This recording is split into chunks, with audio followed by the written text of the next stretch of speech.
Shalom Home Ministry dimanapun berada. Puji Tuhan, hari ini hari yang luar biasa. Kita bisa berkumpul lagi untuk memuji dan menyembah Tuhan. Mari persiapkan seluruh hati dan pikiran kita untuk menyembah Tuhan. Haleluya.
Terima kasih banyak Tuhan. Kami bersyukur buat kasih setiamu Tuhan. Untuk setiap kasih setia, penyertaan dan perlindunganmu dalam hidup kami Tuhan. Terima kasih Tuhan, Kau terlalu baik dalam hidup kami Bapa. Engkau tidak pernah meninggalkan kami walau sedetik pun Bapa. Kami bersyukur kami punya Tuhan yang dahsyat dan luar biasa seperti Engkau, yang begitu mengasihi seluruh hidup kami Bapa. Terima kasih banyak Tuhan Yesus. Pada hari ini Tuhan, Kau mau memuji dan memuliakan nama-Mu Tuhan. Biar Kau mau sucikan dan kuduskan setiap hati dan pikiran kami, tubuh dan jiwa roh kami Bapa. Basuh kami dengan darah-Mu Tuhan. Terima kasih banyak Tuhan. Berkati kami semua Tuhan, dan kami siap untuk memuji-Mu Bapa. Dalam nama Tuhan Yesus. Haleluya. Engkau sungguh baik Tuhan dalam hidup kami Bapa.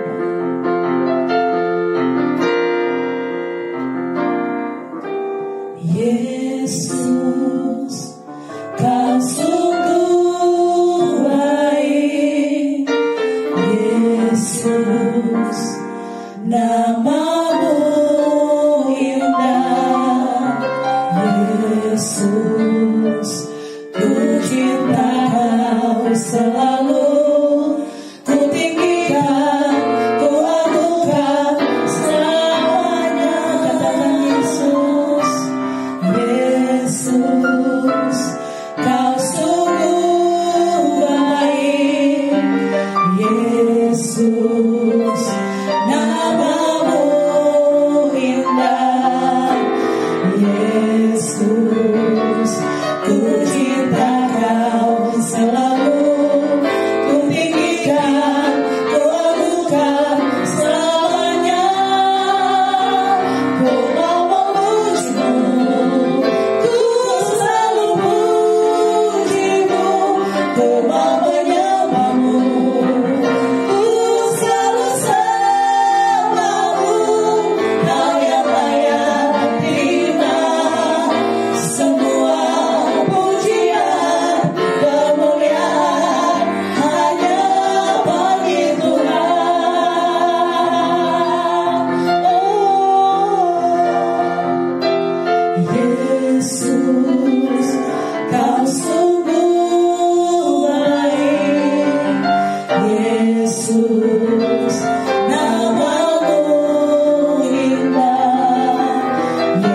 Yesus, ku cinta Kau selalu, ku tinggikan, ku agungkan, selamanya panggil namanya katakan, Yesus, Kau sungguh baik, Yesus, namamu indah, Yesus, ku cinta Kau selalu, ku tinggikan, ku agungkan, selamanya ku mau memujimu,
biasa. Amin. Mari kita bersyukur dan memuji Tuhan. Sebelum kita semua bangkit berdiri, kita akan pujian masuk hadiratnya dengan hati bersyukur. Amin.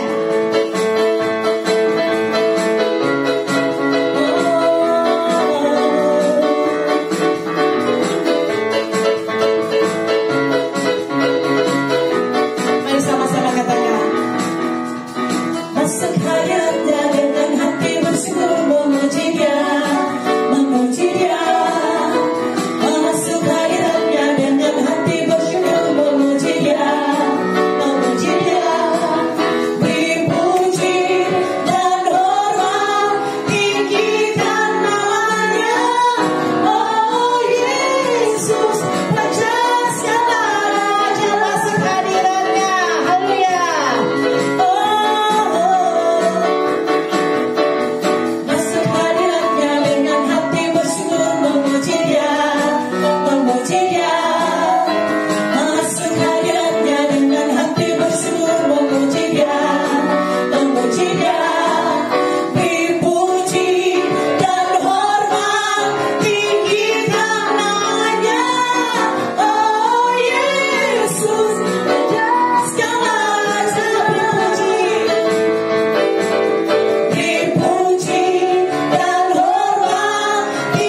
hadir dalam hidup kita, yang membimbing setiap hidup kita.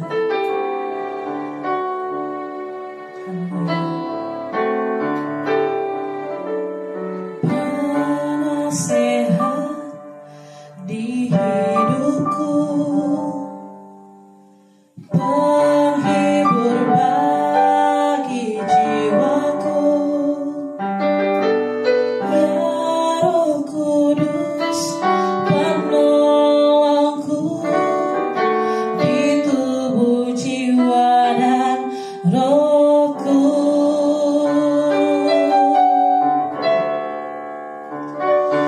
Engkau maha hadir, Roh Kudus di sini kau bagiku, pimpin hidupku dan jalanku, kuasa-Mu hidupkan jiwaku. Engkau maha hadir, Roh Kudus di sini kau bagiku, naungi hidupku dan jalanku, kuasa-Mu terjadi bagiku.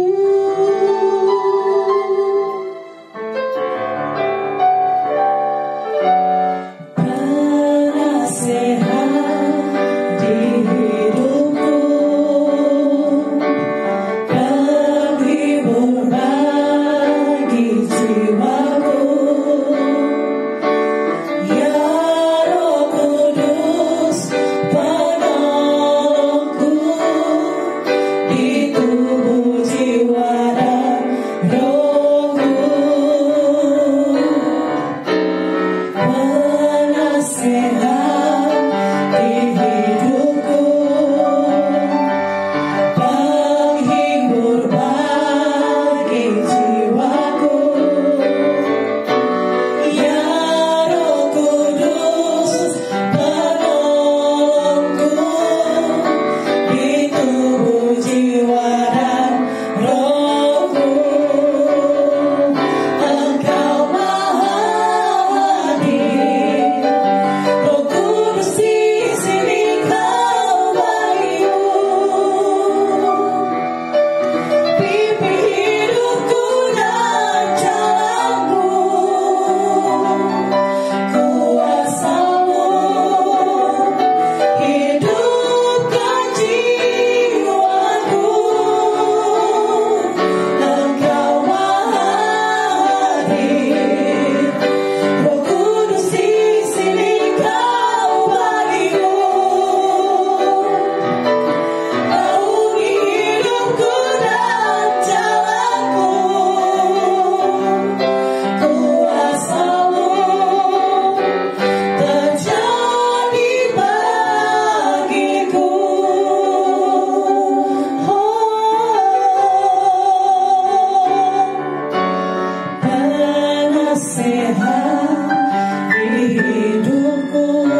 Shalom Sobat Home Ministry dimanapun Anda berada. Pada siang hari ini kita akan merenungkan firman Tuhan.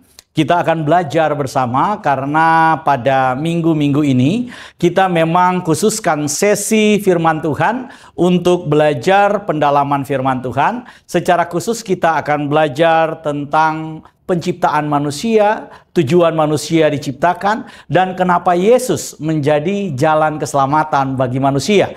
Ini terkait erat karena ada kalanya ketika kita menjadi percaya, menjadi orang Kristen, kita bicara keselamatan, yang ada di kepala kita langsung masuk sorga. Nah, ini penting saudara kita pahami. Kenapa? Karena sorga itu terlalu kecil untuk Tuhan. Yang Tuhan rencanakan jauh lebih besar dari sorga. Yang Tuhan rencanakan jauh lebih besar daripada sekedar membawa saudara dan saya ke dalam sorga. Ada rencana Tuhan yang jauh lebih besar dari itu semua. Karena itu kita akan belajar dalam beberapa pertemuan ini. Saya akan menyampaikan firman Tuhan, kita akan mendalami firman Tuhan. Dan nanti juga ada Pastor Doni yang akan menyampaikan firman Tuhan. Dan ada juga Pastor Valdo yang akan menyampaikan firman Tuhan supaya kita bisa belajar bersama-sama. Sebelum kita membaca firman Tuhan, mari kita berdoa terlebih dahulu. Bapa yang bertakhta dalam kerajaan sorga, segala puji, segala hormat, segala syukur kami naikkan kepadamu. Karena kami percaya ketika Tuhan menciptakan kami dalam rencana yang mulia. Tuhan menciptakan kami dengan rencana yang membuat Tuhan bersuka cita. Karena kami percaya, kami hadir, kami ada karena kehendak Tuhan itu sendiri. Terima kasih ya Bapa, apabila kami anak-anak-Mu saat ini telah Engkau kembalikan di dalam rencana-Mu yang semula.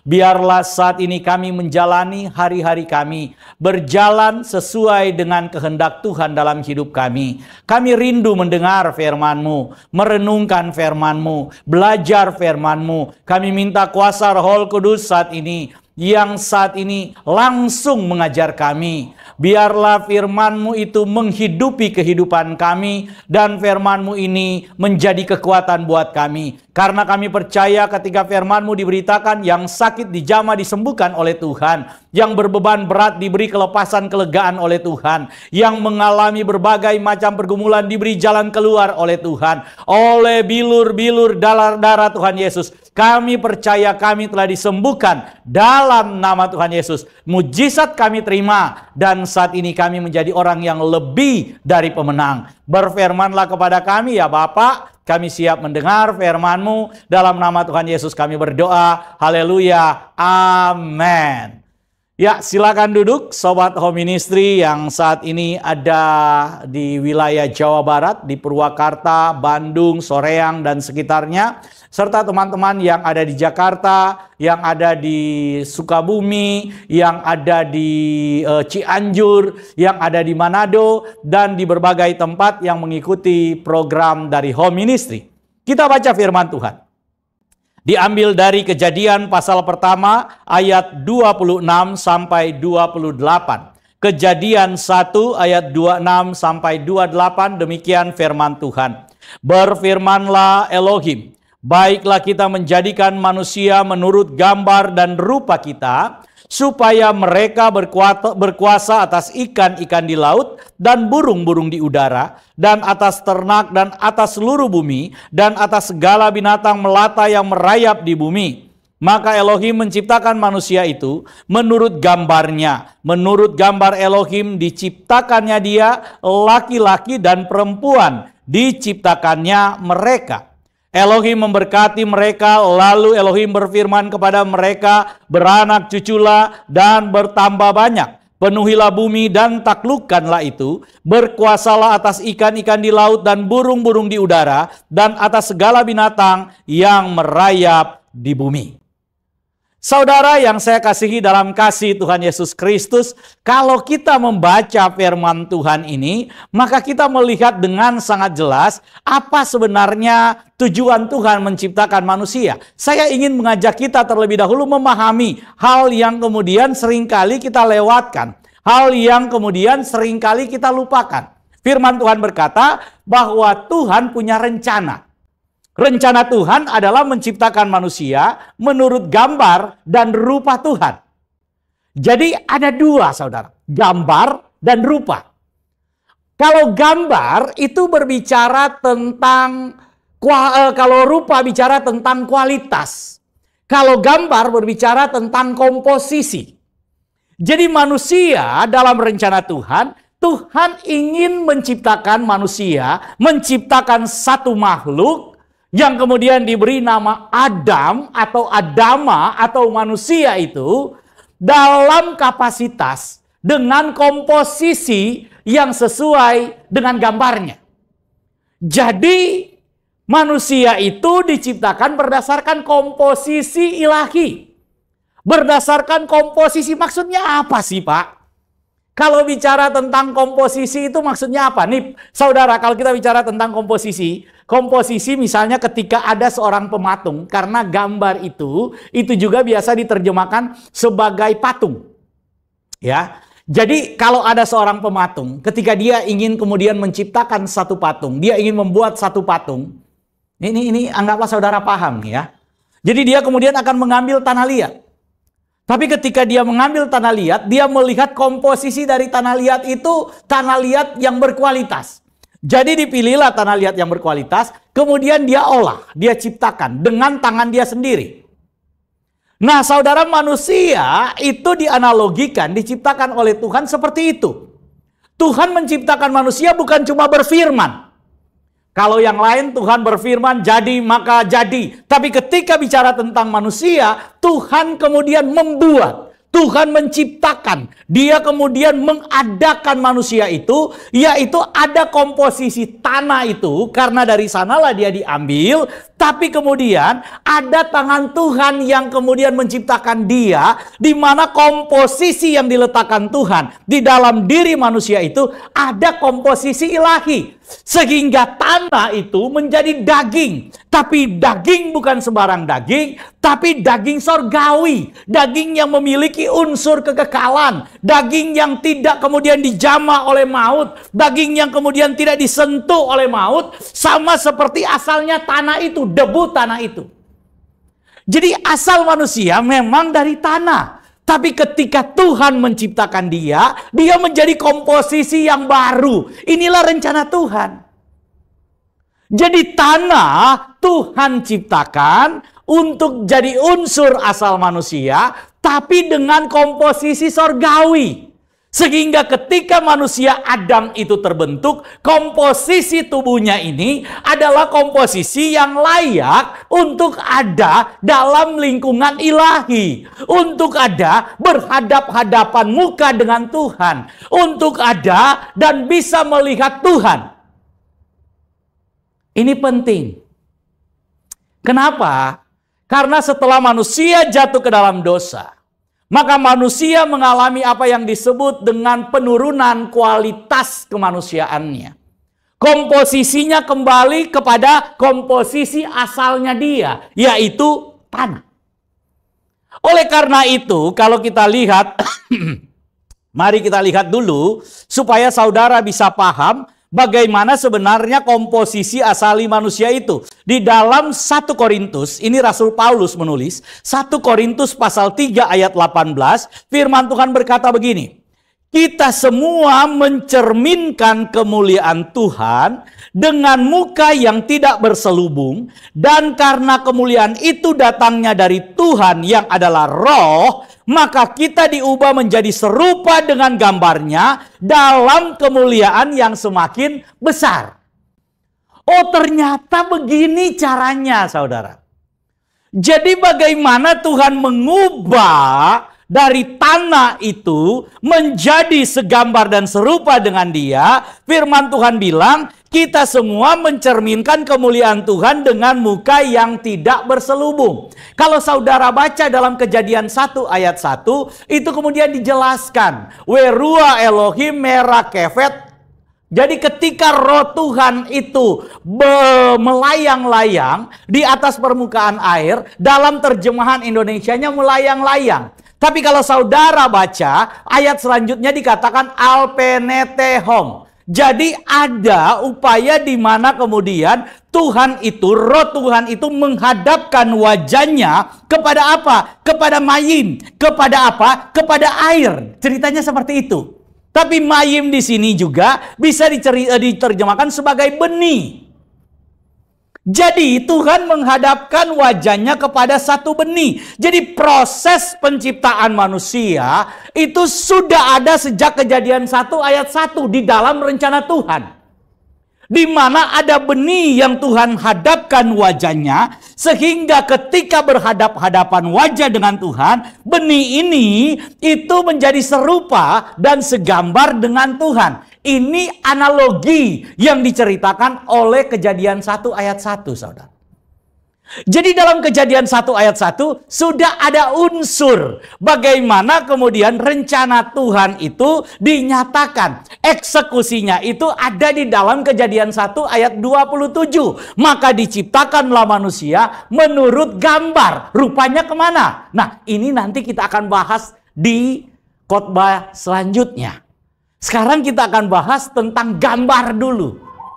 Jadi proses penciptaan gambar Tuhan, itu firman Tuhan bilang, kita semua mencerminkan kemuliaan Tuhan. Jadi sebenarnya Tuhan terlebih dahulu menghadapkan wajahnya kepada kita. Dia menjadikan dirinya sebagai cermin buat saudara, sehingga refleksi diri Tuhan itu kemudian terimpartasi dalam kehidupan kita, menjadi milik kita, menjadi serupa dengan kita, menjadi segambar dengan kita, sehingga saudara memiliki komposisi yang dari tanah itu, tanah liat itu, debu tanah itu, memiliki komposisi sorgawi yang segambar dengan Tuhan.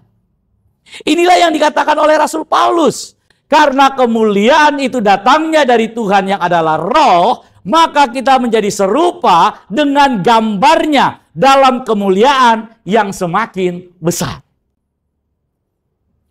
Saudara, gambarnya itu siapa? Mari kita buka Kolose 1 ayat 15 supaya saudara ini paham. Saya sudah diingatkan oleh Pastor Doni supaya menggunakan bahasa yang sedikit sederhana. Cuma kalau saya sudah mulai khotbah, mohon maaf saudara bisa komen kalau ada hal-hal yang tidak saudara ngerti. Supaya maksudnya saya bisa menjelaskan, karena begini, kalau pengkhotbah itu ketika menyampaikan khotbah, yang ada di kepalanya kalau sudah keluar itu ada kalanya kita nggak bisa kemudian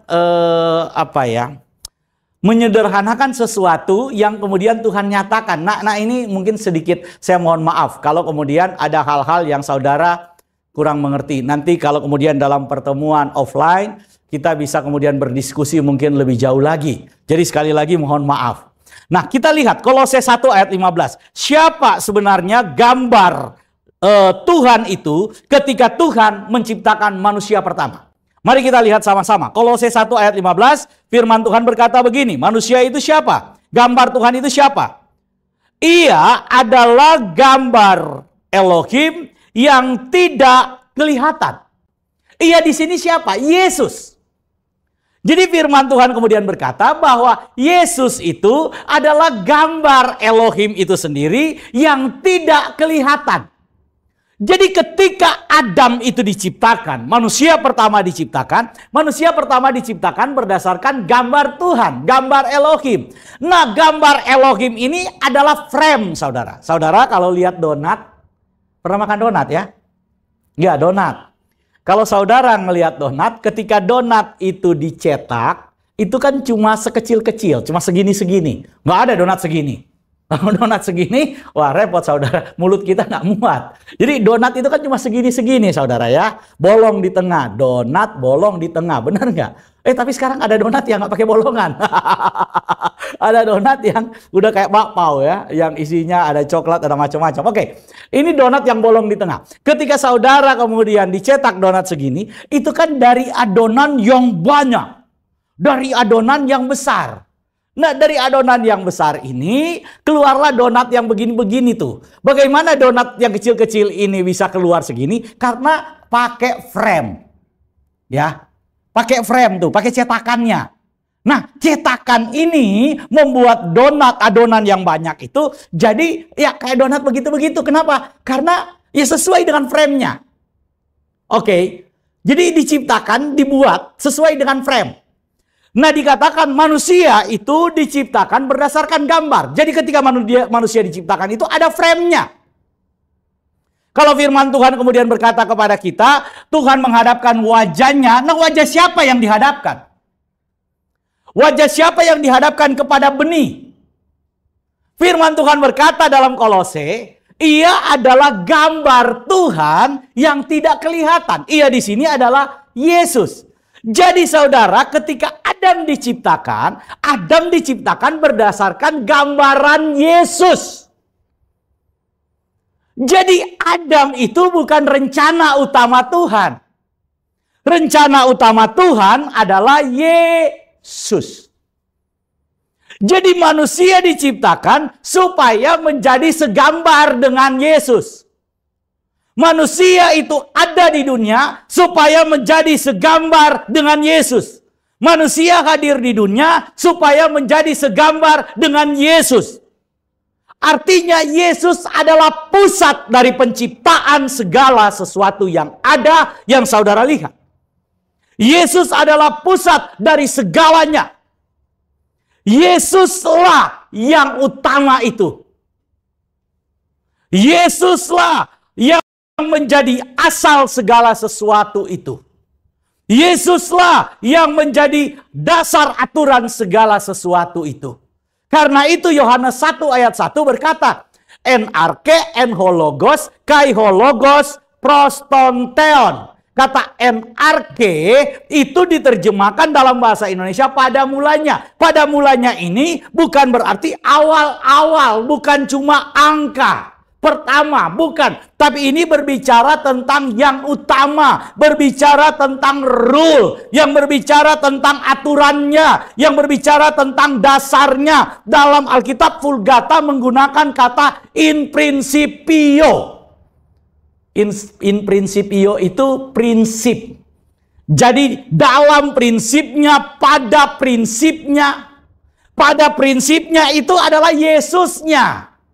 Aturan dasarnya itu adalah Yesus. Karena itu kalau kita baca Efesus 1 ayat 4 dan 5.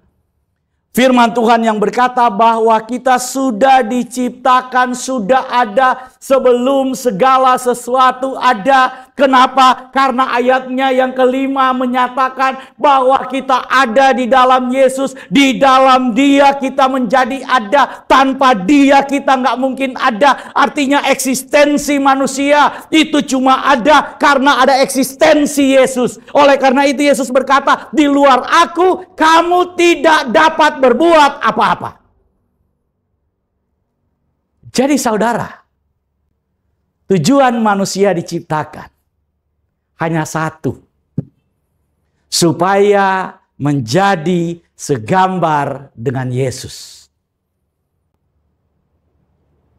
Tujuan manusia diciptakan supaya menjadi segambar dengan siapa? Yesus. Coba saudara bilang kiri kananmu, katakan, kamu diciptakan supaya segambar dengan Yesus. Sekali lagi, kamu diciptakan supaya menjadi segambar dengan siapa? Yesus.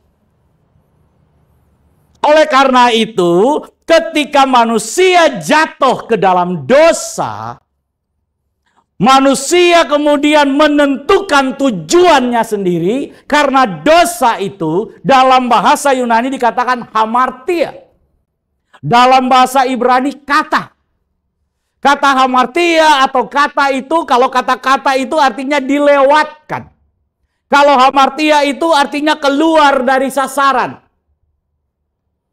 Jadi kalau kita bicara tentang dosa, itu berarti keluar dari sasaran. Keluar dari sasaran atau keluar dari tujuan. Kenapa? Karena manusia membuat tujuannya sendiri. Tujuan Tuhan menciptakan manusia supaya manusia itu menjadi segambar dengan Yesus dan dia bereproduksi, menghasilkan anak-anak, menghasilkan keturunan yang segambar dengan Yesus. Ulang saudara ya. Tujuan Tuhan menciptakan manusia supaya menjadi segambar dengan siapa? Yesus. Ketika ayat 28 bacaan kita Kejadian 1 ayat 28 firman Tuhan berkata bahwa Tuhan berfirman kepada memberkati mereka, Tuhan memberkati mereka dan berfirman kepada mereka, beranak cuculah dan bertambah banyak. Ini ada perintah reproduksi, di sini ada perintah kebudayaan. Jadi ada perintah supaya beranak cucu. Kenapa kemudian manusia diperintahkan untuk beranak cucu atau melakukan reproduksi? Supaya manusia itu bisa menghadirkan gambar Yesus di tengah manusia lewat anak-anak manusia. Tapi manusia kemudian jatuh ke dalam dosa. Ketika manusia jatuh dalam dosa, gambar dan rupa Tuhan dalam diri manusia menjadi rusak. Akibatnya manusia kehilangan kemuliaan Tuhan. Dan tanpa kemuliaan Tuhan dalam diri manusia, manusia kembali menjadi debu tanah yang rapuh. Saya ulang lagi, saudara. Manusia itu kan diciptakan dari debu tanah. Tuhan kemudian mengambil debu tanah ini, Tuhan olah debu tanah ini, Dia hadapkan wajahnya ke debu tanah ini, supaya debu tanah ini menjadi segambar dengan Dia. Dan debu tanah ini menjadi segambar dengan Tuhan.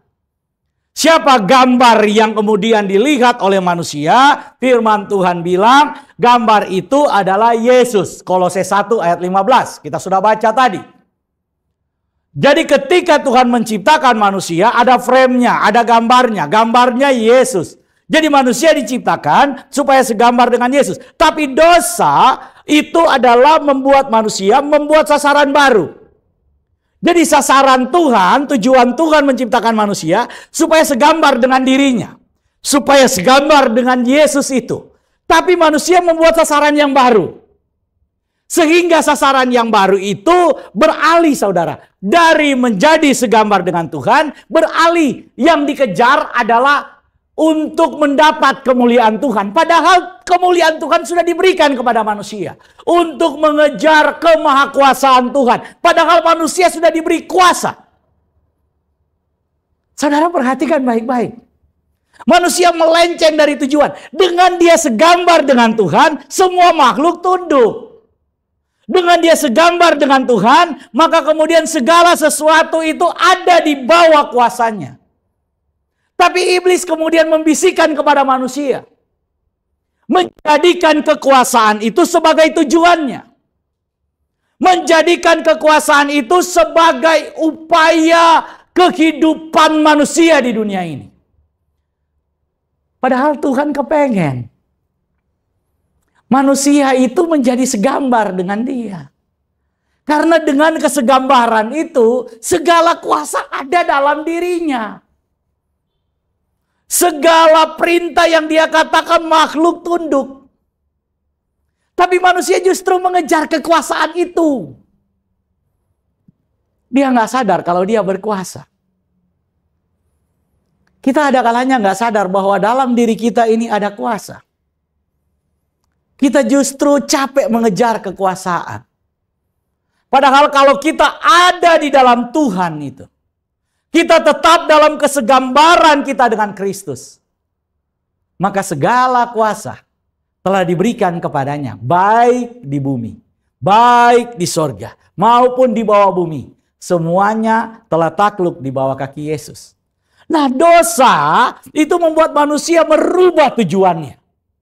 Oleh karena manusia merubah tujuannya, akibatnya manusia kehilangan kemuliaan Tuhan itu. Jadi kemuliaan yang ada, itu dia lepaskan untuk mengejar gak tahu kemuliaan apa. Kemuliaan yang ditawarkan oleh iblis. Kemuliaan yang menurut manusia itu adalah kemuliaan Elohim itu sendiri. Padahal dia adalah kemuliaan Elohim. Nah ini, saudara-saudara dan saya, ini adalah kemuliaannya Tuhan. Kita mulia.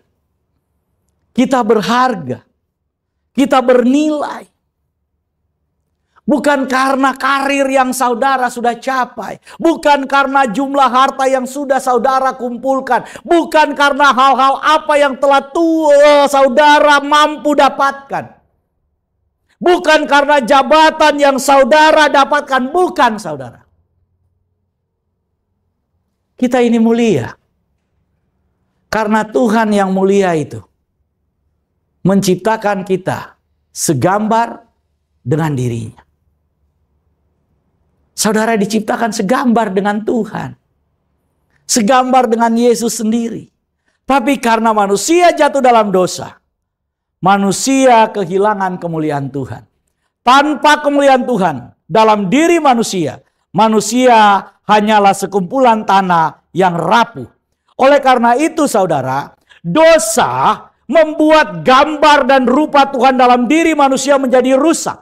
Manusia melahirkan keturunan yang segambar dengan dirinya yang telah berdosa.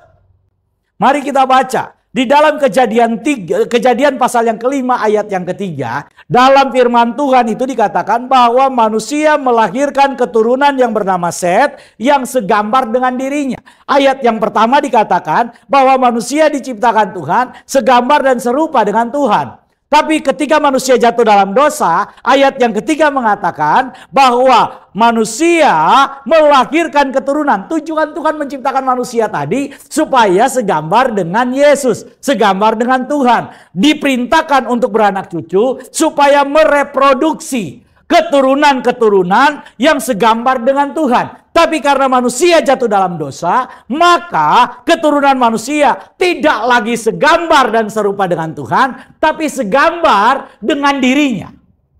Segambar dengan manusia itu, manusia yang sudah berdosa. Inilah akibat dari dosa.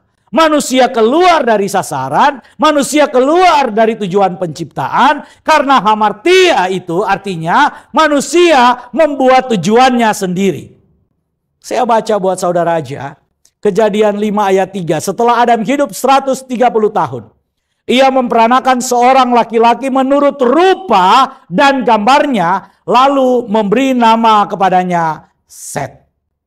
Sejak hari itu saudara, usaha manusia adalah usaha untuk membangun sasaran-sasaran baru bagi dirinya. Bukankah hari-hari ini, kalau kita mau jujur, yang kita kejar itu adalah sasaran-sasaran baru.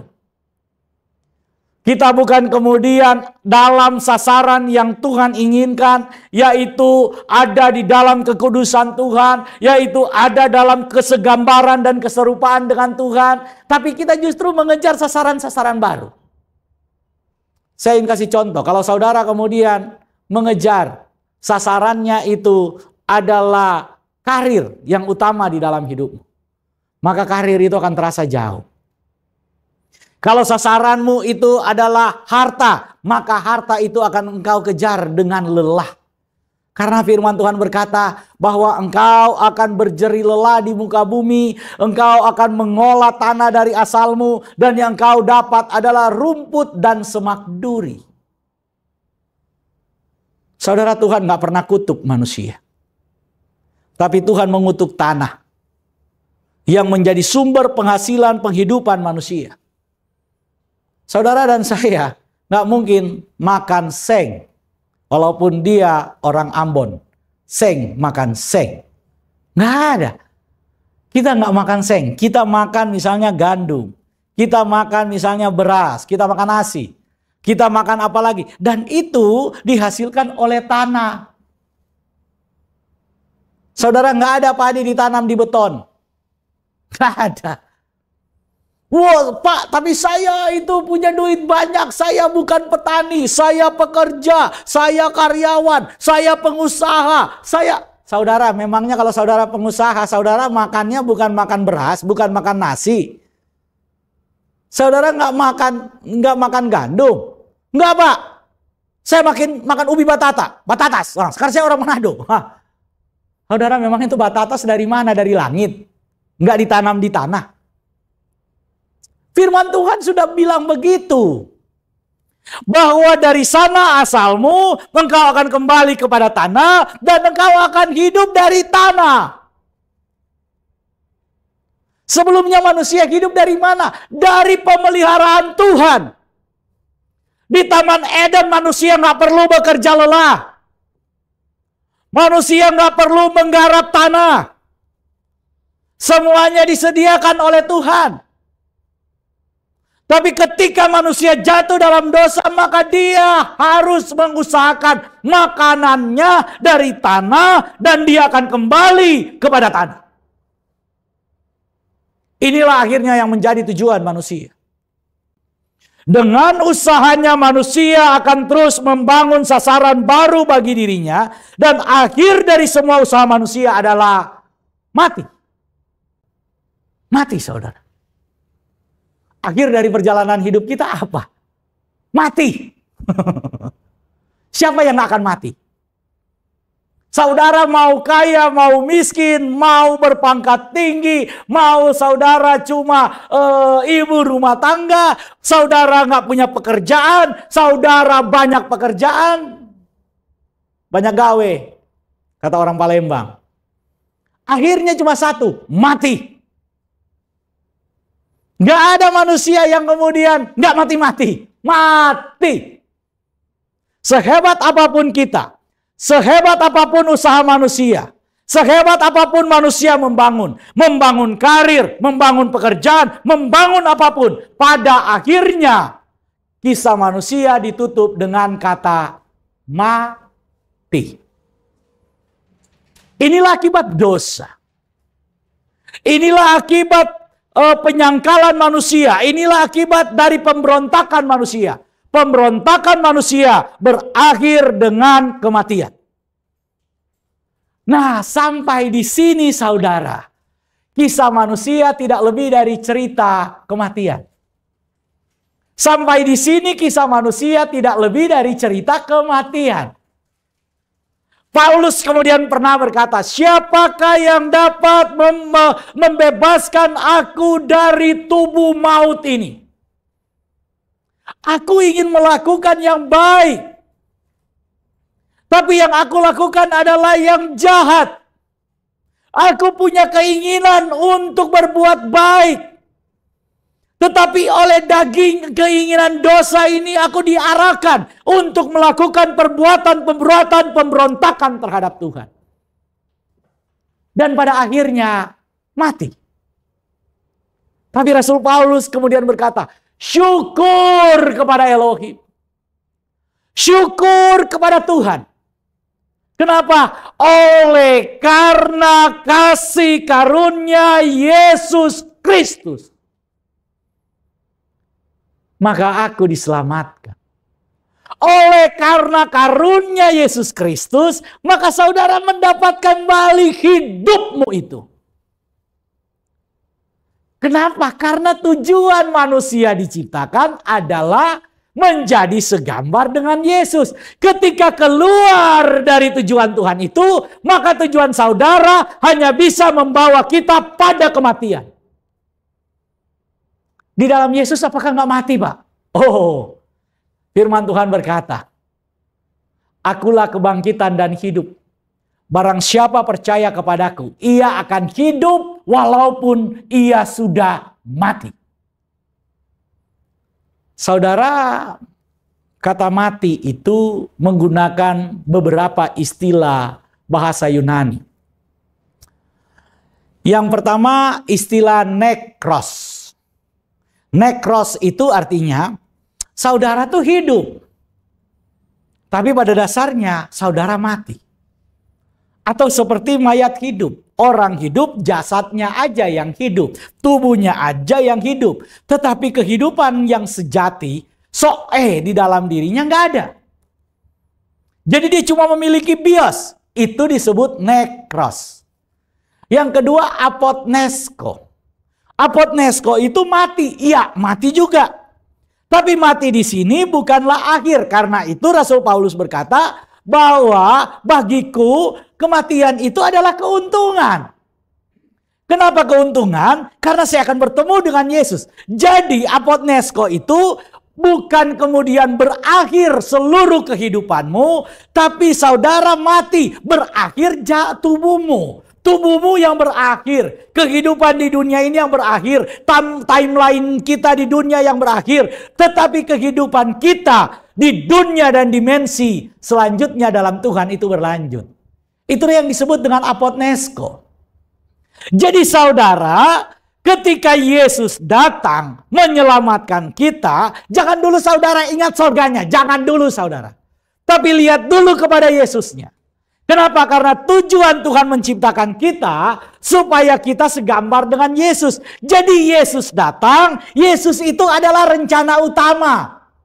Supaya segala makhluk diciptakan, manusia itu diciptakan dalam gambarnya Yesus. Ketika Adam gagal, maka Yesus yang menjadi rencana utama itu turun. Supaya apa? Supaya semua manusia yang lahir dari Adam, yang mengenakan daging Adam, itu dikembalikan kepada tujuan Tuhan menciptakan manusia, yaitu gambar Tuhan itu sendiri yang kita kenal dengan nama Yesus Kristus. Yohanes pasal yang ketiga itu menceritakan apa yang disebut dengan manusia baru. Saudara, Nikodemus datang. Nikodemus ini adalah salah satu elit Yahudi. Dia adalah salah satu pemimpin agama Yahudi. Dengan kata lain, kalau bicara tentang Torah, bicara tentang firman, wah, dia pakar. Tapi dia datang kepada Yesus. Dia kemudian diskusi dengan Yesus. Yesus bilang, kalau kamu tidak dilahirkan kembali, kamu tidak akan masuk dalam kerajaan Elohim. Dia kemudian berkata, bagaimana mungkin Tuhan? Saya ini udah tua begini. Masakan saya harus masuk kembali ke rahim ibuku? Kemudian dilahirkan kembali? Ini nggak masuk akal. Ini nggak masuk logika. Tuhan kemudian berkata kepada Nikodemus, Nikodemus, kalau kamu itu tidak dilahirkan dari air dan roh, kamu tidak akan melihat kerajaan sorga. Lihat aja enggak. Siapa yang dilahirkan dari daging, kata firman, adalah daging. Ini kata Tuhan Yesus. Dan siapa yang dilahirkan dari roh adalah apa? Roh. Maksudnya apa? Nikodemus nggak ngerti. Tuhan Yesus kemudian berkata, Nikodemus, saya sedang berbicara dengan kamu tentang perkara-perkara manusia. Perkara-perkara dunia. Tapi kamu tidak mengerti. Bagaimana kalau aku bicara tentang perkara-perkara sorgawi? Wah. Tuhan ingin tegaskan, ini bukan masalah sorga. Yang aku bicarakan ini adalah masalah dunia dulu. Maksudnya apa, Pak? Kok ini masalah duniawi? Saudara, Adam itu melahirkan anak-anak keturunan dia. Jadi semua kita yang punya daging ini lahir dari dagingnya Adam. Sekali lagi, siapa di sini coba dicubit dulu? Oke, dicubit dulu saudara. Coba cubit. Sudah, cubit. Saya mau tanya, rasa sakit nggak kalau dicubit? Nah, kalau saudara nggak rasa sakit berarti tangannya itu lagi stroke.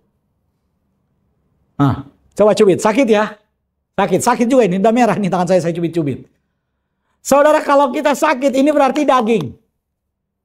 Kalau kita ini tahu ini daging, berarti kita lahir dari nenek moyang kita yang namanya Adam. Kecuali saudara percaya saudara lahir dari monyet. Nah, saya enggak. Saya lahir dari manusia. Sejelek-jeleknya nenek moyang saya, dia manusia, bukan monyet. Ya. Ya terserahlah. Kalau saudara mau bilang dari monyet. Tapi kalau saya percaya manusia Adam. Oke? Nah, manusia Adam ini lahir. Manusia Adam ini melahirkan. Maksudnya manusia ini melahirkan keturunan Adam. Anak-anak Adam. Anak-anak manusia ini. Dengan daging manusia. Dengan daging yang sama dengan dia. Karena itu Yesus bilang, siapa yang dilahirkan dari daging adalah daging. Siapa yang lahir dari Adam, yang mengenakan daging Adam. Daging Adam yang sudah dinyatakan binasa, dinyatakan mati. Ya itulah kita. Kalau kita cuma lahir dari Adam, dari daging Adam, maka kita akan berakhir pada kematian. Tapi Tuhan Yesus bilang, siapa yang dilahirkan dari roh adalah apa? Roh. Roh itu apa? Saudara, manusia yang lahir dari roh, bukan dari benih manusia, siapa? Ada enggak? Ada. Namanya Yesus Kristus. Yesus Kristus kan saya sudah khotbahkan beberapa minggu yang lalu, tanggal 24. Ibadat tanggal 24 itu saya sampaikan. Bahwa Maria itu masih virgin tapi hamil. Jadi Maria hamil tapi masih perawan. Mana ada orang masih perawan tapi hamil. Tapi itulah Maria. Maria itu hamil tapi dalam kondisi dia masih perawan. Dia keperawanan Maria menunjukkan kemurnian bayi yang ada di dalam kandungannya. Jadi Yesus itu lahir bukan dari daging, bukan dari benih Yusuf, bukan dari benih Adam, tapi lahir dari Roh Kudus. Karena itu dia disebut sebagai anak tunggal Elohim. Karena begitu besar kasih Elohim akan dunia ini, sehingga ia mengaruniakan anaknya yang tunggal, monogenes theos. Monogenes theos, satu-satunya genetik dari Elohim itu sendiri, dari theos. Jadi saudara, ketika kemudian Yesus ada, dia mengambil rupa manusia, bukan dari genetik Adam. Kenapa? Tapi kan dia ambil daging Maria, betul. Ambil daging Maria, iya. Tapi yang disebut dengan benih itu adalah benih laki-laki. Karena itu kalau dikatakan keturunan, nggak ada keturunan Hawa. Adanya keturunan Adam. Saudara, ya, saya harap saudara paham. Karena waktu kita saya tinggal 5 menit. Saya ingin mempercepat khotbah saya. Jadi ketika kemudian Yesus itu ada, Yesus mengatakan yang dilahirkan dari daging Adam, anak-anak Adam, itu mewarisi daging Adam adalah daging. Tapi siapa yang lahir dari roh, maka dia adalah roh. Dilahirkan dari Roh Kudus itu adalah Yesus. Kalau kita dilahirkan kembali di dalam Yesus, maka kita lahir secara rohani, secara roh. Kita ada menjadi makhluk rohani, menjadi makhluk sorgawi, mengenakan tubuh sorgawi. Karena itu Yesus ketika dia mati, dia bawa dengan tubuh Maria itu yang dia kenakan masuk ke dalam jurang maut. Dia proklaim kemenangannya. Maut tidak bisa berkuasa menguasai dia. Dia bangkit dengan tubuh kemuliaan. Tubuh kemuliaannya disebut oleh firman Tuhan sebagai buah sulung bagi banyak saudaranya. Jadi kalau sekarang sudah ada contoh tubuh Yesus, maka saudara dan saya yang percaya kepada Yesus akan memiliki tubuh yang sama. Karena siapa yang dilahirkan dari roh adalah roh. Dosa manusia tidak akan pernah bisa dihapus oleh usaha manusia. Kalau ada yang berbicara bahwa dengan amal perbuatan, ada yang berbicara dengan perbuatan-perbuatan baiknya, ada yang berbicara dengan segala usahanya, dengan kekudusannya, dengan ibadahnya, dia akan menghapus dosanya, dia akan mengurangi beban dosanya, sehingga dia menjadi suci dan layak masuk dalam kerajaan sorga, masuk menjadi ada dalam lingkungan ilahi yang kekal dan kudus itu. Maka saudara bercanda dengan Tuhan. Saudara pikir sorga itu bisa saudara sogok dengan perbuatan baik. Enggak, saudara. Kita sedang berbicara tentang komposisi.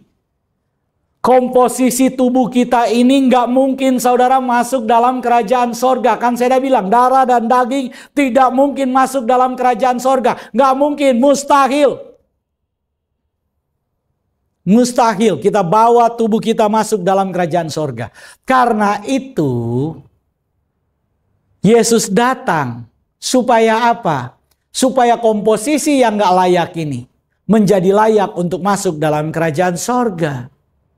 Jadi Yesus datang supaya apa? Supaya tujuan awal penciptaan manusia itu dikembalikan kepada tujuan yang sebenarnya.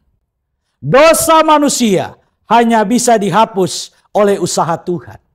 Dosa manusia hanya bisa dihapus oleh inisiatif Tuhan. Tujuan akhir keselamatan adalah menjadi makan manusia kembali segambar dan serupa dengan Tuhan. Tapi rupa nanti kita akan bahas selanjutnya.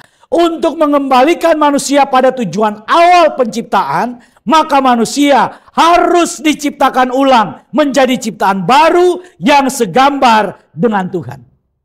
Panggilan keselamatan kita adalah panggilan pemulihan umat manusia dalam rencana awal penciptaan, yaitu menjadikan manusia makhluk yang segambar dan serupa dengan Tuhan. Panggilan pemulihan ini saya sebut sebagai panggilan keselamatan. Kristus itu harus tinggal di sorga sampai waktu pemulihan segala sesuatu, seperti yang difirmankan oleh Elohim dengan perantaraan nabi-nabinya yang kudus di zaman dahulu. Kisah Para Rasul 3 ayat 21. Jadi saya ingin sampaikan dalam pertemuan kita hari ini, saudara dan saya dipanggil untuk diselamatkan. Itu artinya apa? Saudara dan saya dipanggil untuk menjadi segambar dan serupa dengan Yesus. Karena tujuan Tuhan menciptakan kita sejak awal-awalnya menjadi segambar dan serupa dengan Dia. Sorga bagaimana, Pak? Itu bonus. Karena di mana Yesus berada, maka di situ kita berada. Kalau Yesus ada di sorga, saudara dan saya pasti ada di sorga. Nggak usah takut. Karena di mana Yesus berada, kita yang segambar dengan Yesus, di situ pun kita akan berada. Kalau Yesus ada dalam kerajaan sorga, kita ada juga dalam kerajaan sorga. Pertanyaannya, saudara mau tinggal di sorga tanpa Yesus? Oh, itu sorga 72 bidadari. Itu bukan sorga Yesus. Dan saya nggak mau sorga seperti itu. Saya mau sorga yang ditempati oleh Yesus. Yesus sebagai Raja Kerajaan sorga. Dan disitulah kita akan berada. Di mana Yesus berada, di situ kita berada. Yesus berkata bahwa di rumah Bapakku banyak tempat tinggal. Aku pergi ke situ untuk menyediakan tempat bagimu, bagi saudara, bagi saya. Yesus siapkan tempat supaya di mana Dia berada, kita berada. Amin. Kita berdoa. Terima kasih Tuhan Yesus. Tuhan sungguh baik. Kalau kami ada sekarang, kami percaya itu karena kasih karunia Tuhan. Kami diciptakan segambar dan serupa dengan Tuhan. Karena itu, biarlah kami selama kami hidup, kami menyatakan kemuliaan nama-Mu, menyatakan kemurahan-Mu, menyatakan kasih-Mu, mencerminkan kebaikan kemurahan Tuhan. Dalam nama Tuhan Yesus, biarlah dimanapun kami berada bersama dengan Tuhan. Karena kami hanya mau ikut Tuhan. Kami hanya mau iring Yesus sampai selama-lamanya. Dalam nama Tuhan Yesus kami berdoa. Haleluya. Amin. Sobat Home Ministry, pada pertemuan selanjutnya kita akan berbicara tentang rupa Tuhan. Tadi kita bicara tentang gambar Tuhan. Nanti kita akan bicara tentang rupa Tuhan. Tapi mungkin kita akan kemudian mendengarkan firman Tuhan juga yang akan disampaikan oleh Pastor Doni, Gembala Home Ministry, yang akan menyampaikan kepada kita tentang dasar-dasar iman Kristen. Sampai jumpa, Tuhan Yesus memberkati kita semua. Haleluya. Amin. Sobat Home Ministry dimanapun Anda berada, saat ini kita akan masuk dalam sakramen perjamuan kudus. Dan saya persilakan saudara yang ada di rumah untuk bangkit berdiri. Bagi saudara-saudara yang saat ini sudah menyiapkan sarana perjamuan kudus mohon dipegang dan kita akan doakan sama-sama. Di dalam nama Tuhan Yesus saat ini kami mengangkat roti dan anggur ini. Kami kuduskan, kami sucikan di dalam nama Tuhan Yesus menjadi layak digunakan untuk perjamuan kudus ini. Dalam nama Tuhan Yesus, haleluya, amin. Saudara, dengarkanlah ketetapan perjamuan kudus. Yesus berfirman, "Akulah roti hidup yang telah turun dari sorga. Jikalau seorang makan dari roti ini, ia akan hidup selama-lamanya. Dan roti yang kuberikan itu ialah dagingku, ia akan kuberikan untuk hidup dunia." Maka kata Yesus kepada mereka, "Aku berkata kepadamu, sesungguhnya jikalau kamu tidak makan daging anak manusia dan minum darahnya, kamu tidak akan mempunyai hidup dalam dirimu. Barang siapa makan dagingku dan minum darahku, ia mempunyai hidup yang kekal, dan aku akan membangkitkan dia pada akhir zaman. Sebab dagingku adalah benar-benar makanan, dan darahku adalah benar-benar minuman. Barang siapa makan dagingku dan minum darahku, ia tinggal di dalam aku dan aku di dalam dia. Sama seperti Bapa yang hidup mengutus aku dan aku hidup oleh Bapa, demikian juga barang siapa yang makan aku akan hidup oleh aku. Inilah roti yang telah turun dari sorga, bukan roti yang dimakan nenek moyangmu dan mereka telah mati. Barang siapa makan roti ini, ia akan hidup selama-lamanya." Dan ketika mereka sedang makan, Yesus mengambil roti, mengucap syukur, memecah-mecahkannya, lalu memberikan kepada murid-muridnya dan berkata, "Ambillah, makanlah, inilah tubuhku." Sesudah itu Tuhan Yesus mengambil cawan, mengucap syukur, lalu memberikannya kepada mereka sambil berkata, "Minumlah kamu semua dari cawan ini, sebab inilah darahku, darah perjanjian yang ditumpahkan bagi banyak orang untuk pengampunan dosa." Kalau saudara percaya bahwa roti dan anggur ini adalah penyatuan dengan tubuh Tuhan Yesus Kristus, mari kita angkat lebih tinggi dari kepala kita dan mari kita sama-sama mengaku, dalam nama Tuhan Yesus, saya percaya inilah tubuh dan darah Tuhan Yesus. Kalau saya makan tubuh Tuhan Yesus Kristus dan minum darah Tuhan Yesus, maka saya percaya semua dosa-dosa saya telah diampuni oleh Tuhan. Saya percaya kalau saya makan tubuh Tuhan Yesus dan minum darah Tuhan Yesus, maka semua kutuk telah dipatahkan. Saya percaya kalau saya makan tubuh dan minum darah Tuhan Yesus, maka semua sakit penyakit saya telah disembuhkan. Saya percaya kalau saya makan tubuh Tuhan Yesus dan minum darah Tuhan Yesus, maka saya mendapat bagian dalam tubuh Kristus dan saya akan diberi tubuh kemuliaan, dan Tuhan akan mengangkat saya ketika Tuhan Yesus datang di awan-awan yang permai untuk menyatu dan bertemu dengan Dia. Saya percaya inilah tubuh dan darah Tuhan Yesus Kristus. Kita angkat lebih dulu tubuh Tuhan Yesus Kristus dan kita berkata, inilah tubuh Tuhan Yesus Kristus dalam nama Tuhan Yesus. Kita minum darah Tuhan Yesus Kristus dan kita berkata dalam nama Tuhan Yesus Kristus.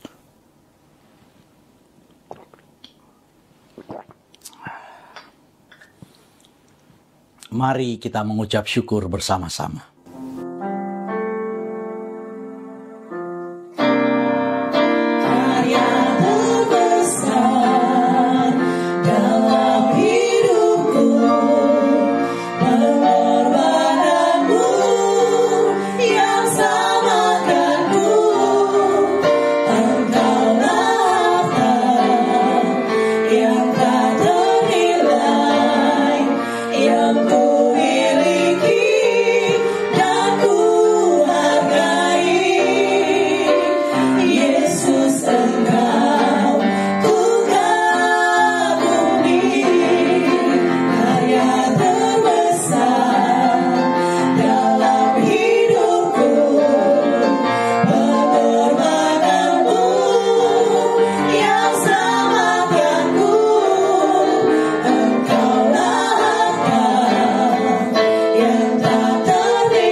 Jemaat Tuhan, kita sudah ada di penghujung ibadah kita hari ini.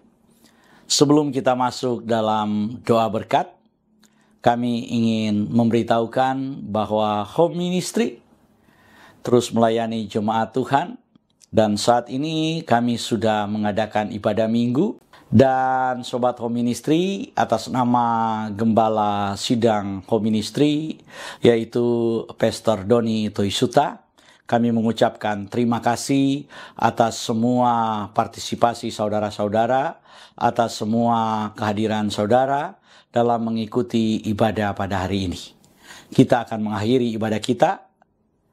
Mari angkat kedua belah tanganmu, arahkan hati dan pikiranmu, dan aminkan semua berkat yang diucapkan buatmu. Di dalam nama Tuhan Yesus, diberkatilah hidupmu, diberkatilah keluarga, suami, istri, anak-anak, dan cucu-cucumu. Diberkatilah rumah tempat tinggalmu. Diberkatilah sumber-sumber mata pencarian, pekerjaan, dan karirmu. Diberkatilah tubuh jasmani dan kesehatanmu. Dan diberkatilah pertumbuhan rohanimu.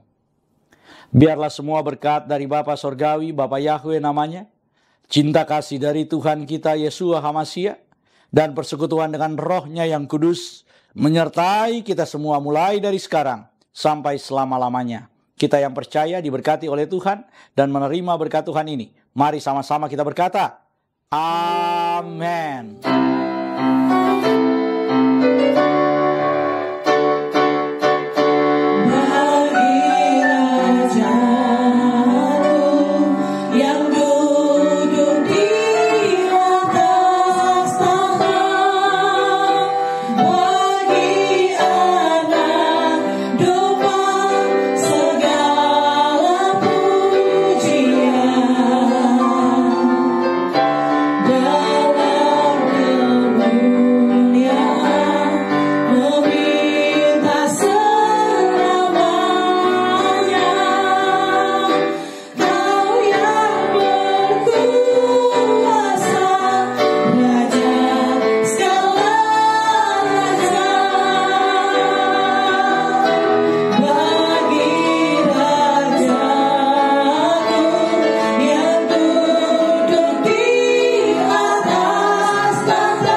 Puji Tuhan, ibadah telah selesai. Dan selamat hari Minggu. Bapak Yahweh memberkati kita semua. Shalom.